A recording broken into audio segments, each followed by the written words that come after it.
Hello everyone, Radhe Radhe, जय सिया राम। कैसे हैं आप सभी लोग? उम्मीद करती हूँ कि अच्छे होंगे और मैं भी दोस्तों बिल्कुल अच्छी हूँ, स्वस्थ हूँ, मस्त हूँ। तो स्वागत है आप सभी का एक और नए वीडियो में। और हो गया है भरत मिलाप। दो बहनों की जो जोड़ी बिछड़ गई थी वो अब जाके मिल चुकी है। तो दो बहनें आपस में भरत मिलाप कर चुकी हैं। दोनों बहनें काफ़ी दिन से तड़प रही थी, एक दूसरे से मिलने के लिए, एक दूसरे के प्यार के लिए तरस रही थी।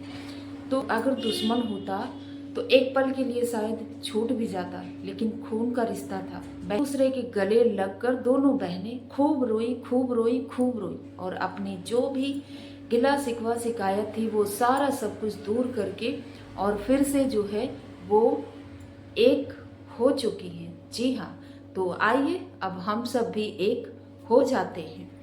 यहाँ पे होता क्या है कि भाई कुछ पब्लिक और कुछ रिएक्शन वाले जब एक तरफा बातें करने लगते हैं तब उनको, जब ये भरत मिलाप देखते हैं ना, तब उनको ये चीज़ें एहसास होती है कि भाई कहीं ना कहीं हम लोग ही गलत हैं।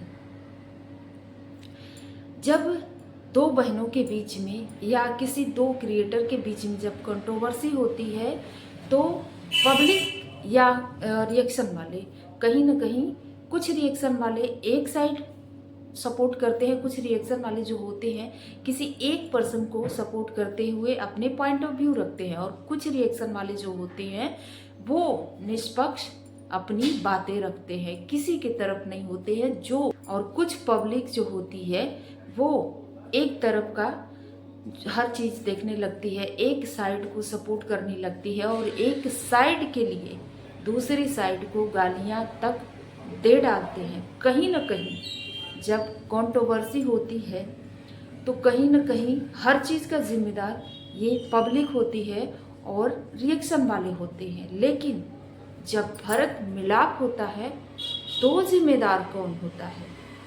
ये भरत मिलाप कराने वाला कौन है? इसका जिम्मेदार कौन है आखिर? कोई बताएगा मुझे भी कि आखिर इसका जिम्मेदार कौन है? दो बहनों के बीच में जब लड़ाइयाँ हो रही थी, गाली गलौज हो रहा था, एक दूसरे के इज्जत उछाले जा रहे थे, तब उसके जिम्मेदार कहीं ना कहीं ये पब्लिक थी, कहीं ना कहीं कुछ रिएक्शन वाले थे जो नहीं चाहते थे कि दोनों बहनें एक हो। ठीक है, लेकिन अब भरत मिलाप हो चुका है तो इसका जिम्मेदार कौन है?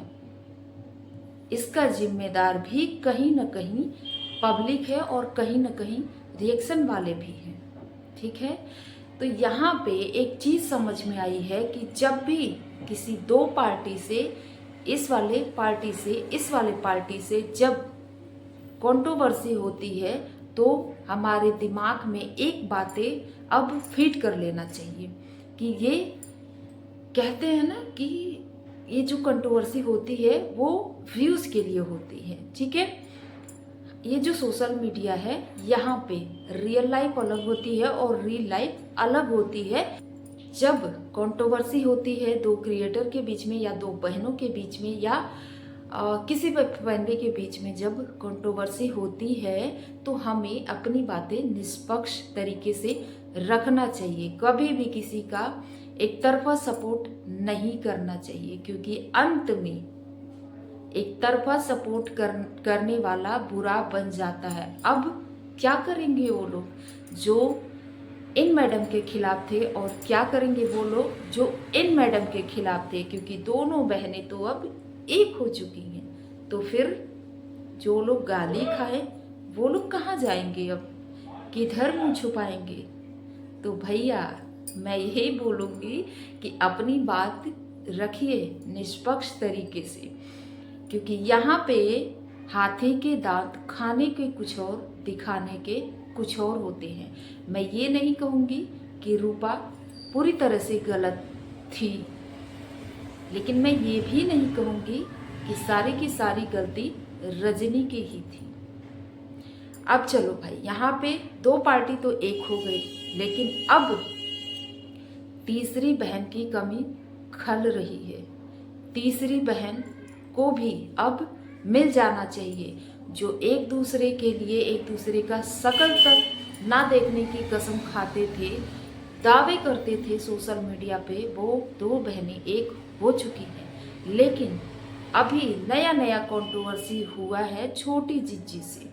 तो छोटी जिज्जी का कहना है कि मुझे किसी से कोई मतलब नहीं है, मुझे किसी से कोई लेना देना नहीं है, मैं अपनी फैमिली में खुश हूँ, मुझे किसी से कोई मतलब नहीं है। तो फिलहाल छोटी जिज्जी का देखते हैं भरत मिलाप कब होता है। तो क्या आपको भी मेरी तरह उम्मीद है कि बहुत जल्द छोटी जिज्जी भी अपने दोनों बड़ी बहनों से मिल जाएंगी? जी हाँ, बहुत जल्द मिलने वाली हैं। ठीक है, तो भाई इनका तो भरत मिलाप हो चुका है, तो इससे अब इनका मैटर तो खत्म हो चुका है, क्योंकि भरत मिलाप हो चुका है। दो बहनों की जो जोड़ी बिछड़ी थी वो एक हो चुकी है। और बोलूँ कि जब भी कोई कंट्रोवर्सी होती है ना, तो हम लोग मतलब इतना ज़्यादा सीरियस हो जाते हैं ना, हमें लगता है कि ये सही है, नहीं नहीं ये सही है, नहीं ये गलत, नहीं नहीं ये गलत है, हम एक साइड होकर के बातें करने लगते हैं। लेकिन आज मैं आप सभी को एक बात बताना चाहूँगी, बिल्कुल रियल बात बताऊँगी, यहाँ पे यूट्यूब की सच्चाई में बताऊँगी कि यूट्यूब पे वायरल होने के लिए या अपने चैनल का और ज़्यादा एवरेज बढ़ाने के लिए और ज़्यादा ट्रेंडिंग में आने के लिए लोग जानबूझ करके कॉल पे एक दूसरे से मीटिंग कर लेते हैं, एक दूसरे से बातें करके प्लानिंग करके यूट्यूब पे आप लोगों को उल्लू बनाते हैं। जी हाँ, उल्लू बनाते हैं कि हम ऐसा करेंगे तो व्यूज़ आएगा, हम ऐसा करेंगे, अभी गाड़ी का किस्त भरना है, हम ऐसा कर लेते हैं, थोड़ा सा कंट्रोवर्सी कर लेते हैं, क्या हुआ, एक दूसरे के ऊपर कीचड़ उछाल देंगे, एक दूसरे को गालियाँ दे देंगे, कोई फ़र्क नहीं पड़ता है। ठीक है, फिलहाल मुझे बहुत ज़्यादा खुशी हुई, मुझे ऐसा नहीं कि भाई खुशी नहीं, खुशी है, भले एक दूसरे के इज्जत पे बात आई, एक दूसरे को गालियाँ दी गई, ठीक है, लेकिन लास्ट में ये जो मिलाप हुआ ना, भरत मिलाप, मैं सच बताऊँ मुझे बहुत ज़्यादा खुशी है। ठीक है, जो भी लड़ाई झगड़े हुए उनके बीच में भाई यहाँ पे नुकसान किसका होता है? ये लोग तो अब पब्लिक एक साइड होकर के गाली देती है, कुछ रिएक्शन वाले एक तरफा बात करके अपना पॉइंट ऑफ व्यू रखते हैं, लेकिन यहाँ पे अगर उनको सपोर्ट करो तो वो स्ट्राइक मारेंगे, अगर उनकी बात करो तो वो स्ट्राइक मारेंगे। यहाँ पे ये होता है कि मेरे पक्ष में बोलो, नहीं नहीं मेरे पक्ष में बोलो, तो भाई मेरा काम ऐसा है कि मैं बिल्कुल निष्पक्ष बातें रखती हूँ, मैं किसी की तरफ से नहीं बोलती हूँ, लेकिन उसका हर जाना मुझे भरना पड़ा, उसका नुकसान मुझे भरना पड़ा है। पता है क्यों? क्योंकि मैं रिएक्शन देती हूँ और मैं वही बोलती हूँ जो मुझे दिखाई देता है और जो सही होता है, मैं वही बोलती हूँ। मैं कभी किसी एक तरफ से बातें नहीं करती हूँ, साइड में कभी नहीं लेती हूँ।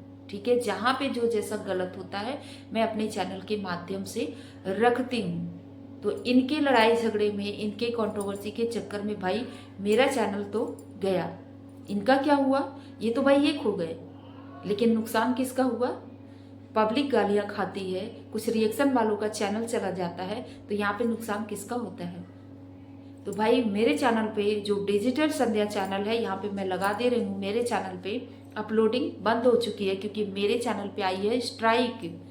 अब स्ट्राइक तो एक ही आई है, लेकिन मुझे समझ में नहीं आ रहा है कि अपलोडिंग क्यों बंद हुई है। ये तो अपलोडिंग बंद होती है, लेकिन मेरे चैनल पे एक ही स्ट्राइक आई है परसों रात में, और मेरे चैनल की अपलोडिंग पूरी की पूरी बंद है। इसलिए मैं इस चैनल पे काम कर रही हूँ। तो अगर आप सभी को थोड़ा सा भी सहानुभूति है मेरे से या मेरे रिएक्शन देने से, तो प्लीज़ मेरे से इस चैनल को आप सभी सपोर्ट कीजिए, और इतना ज़्यादा आप लोग सपोर्ट कर दीजिए कि ऐसी हरकत करने वालों के मुंह पे ताला लग जाए।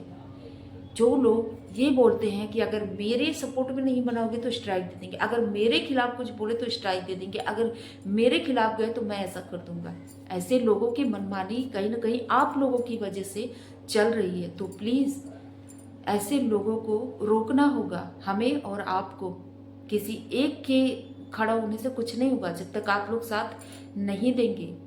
मैं तो भाई निष्पक्ष अपनी बातें रखती हूँ, और मैं कभी किसी को इतना बुरा, इतना गलत नहीं बोलती हूँ, ना ही कोई गाली आप लोगों ने कभी सुना होगा मेरे चैनल पे। लेकिन उसके बावजूद भी मेरे चैनल पे स्ट्राइक, जो कि अभी 3000 भी सब्सक्राइबर नहीं हुए थे मेरे चैनल पे। इतना छोटा सा चैनल पे स्ट्राइक दे करके क्या ही हासिल हो गया भाई, क्या ही हासिल हो गया? कुछ नहीं हासिल होने वाला है। मैं फिर से चैनल बनाई हूँ और फिर से मैं अपनी बातें रखूंगी और रखती रहूंगी हमेशा।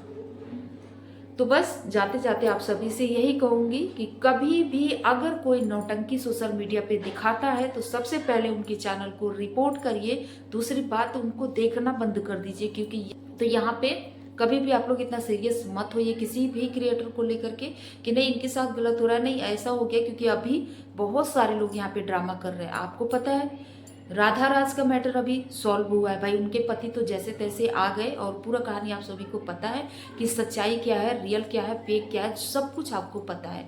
लेकिन एक मैडम अभी भी हैं, उनका मुझे इतना तिनका तिनका सच्चाई पता है, लेकिन वो मैडम अभी भी रहती हैं अपने पति के साथ ही, दिन भर अपने पति के साथ रहती हैं और रात में उनके पति का नाइट ड्यूटी होता है तो नाइट में ये वीडियो बनाती हैं और पब्लिक को दिखाती हैं, देखो देखो मेरा पति कहाँ है। लेकिन मैं बता दूं कि ये भी एक ड्रामा है, प्योर ड्रामा है। तो आप लोग सीरियस ना होइए, इनके पति इनके साथ ही है, मेरे पास प्रूफ है, बहुत सारे प्रूफ है, लेकिन मैं इलीगल काम नहीं करना चाहती हूँ। मैं बिल्कुल लीगल तरीके से अपना काम करूँगी। जिस दिन ज़रूरत पड़ेगा उस दिन मैं आप सभी को दिखा दूंगी। इनके पति भाई फुल एंजॉय किए हैं नए साल में और बिल्कुल साथ हैं, दोनों मौज मस्ती कर रहे हैं। बस वो एक ड्रामा है। और गुड़िया को जो गुहार लगाई जा रही है ना कि मैंने तुम्हारे टाइम में इतनी गालियाँ खाई थी, तुम मेरा मदद नहीं कर रही, तो कहीं ना कहीं वो भी समझ रही है, क्योंकि भाई ड्रामा करने में तो नंबर 1 वो भी है, क्योंकि उनको भी पता है कि भाई मैं जब इतने बड़े बड़े ड्रामे की तो फिर मेरी ही चेली है। तो ये कहीं ना कहीं ड्रामा है, आप लोग इसको सीरियस मत लीजिए। तो चलिए, मेरा ये नया चैनल है, बस आप सभी से कहना चाहूँगी कि प्लीज़ आप सभी अपना सपोर्ट दिखाइए और इनके मुंह पे तमाचा मारिए कि स्ट्राइक देने से किसी को कोई रोक नहीं सकता है, चालू रहेगा, वो रुकेगा नहीं भाई। मैं रुकने वाली नहीं हूँ, चाहे जितना स्ट्राइक दे लो, चाहे जितना मुझे चैनल बनाना पड़ जाए, मैं अब कतई नहीं रुकने वाली हूँ, बल्कि और ज़्यादा मैं टाइम देने वाली हूँ यूट्यूब को। पहले मैं अपनी मन मुताबिक टाइम देती थी, लेकिन अब मैं और ज़्यादा टाइम देने वाली हूँ यूट्यूब को, क्योंकि ऐसी मनमानी तो भाई मैं नहीं बर्दाश्त कर सकती हूँ, ठीक है ना। मैं क्या किसी भी क्रिएटर को नहीं बर्दाश्त करना चाहिए। तो चलिए, आज का वीडियो कैसा लगा कमेंट सेक्शन में ज़रूर बताइएगा और आपके राय क्या है वो भी कमेंट सेक्शन में ज़रूर बताइएगा। वीडियो अगर पसंद आई हो तो प्लीज़ लाइक कर दीजिएगा, चैनल को सब्सक्राइब कर लीजिएगा, कमेंट सेक्शन में अपनी राय ज़रूर दीजिएगा। तो चलिए मिलते हैं नेक्स्ट वीडियो में, तब तक के लिए bye bye, thanks for watching, take care.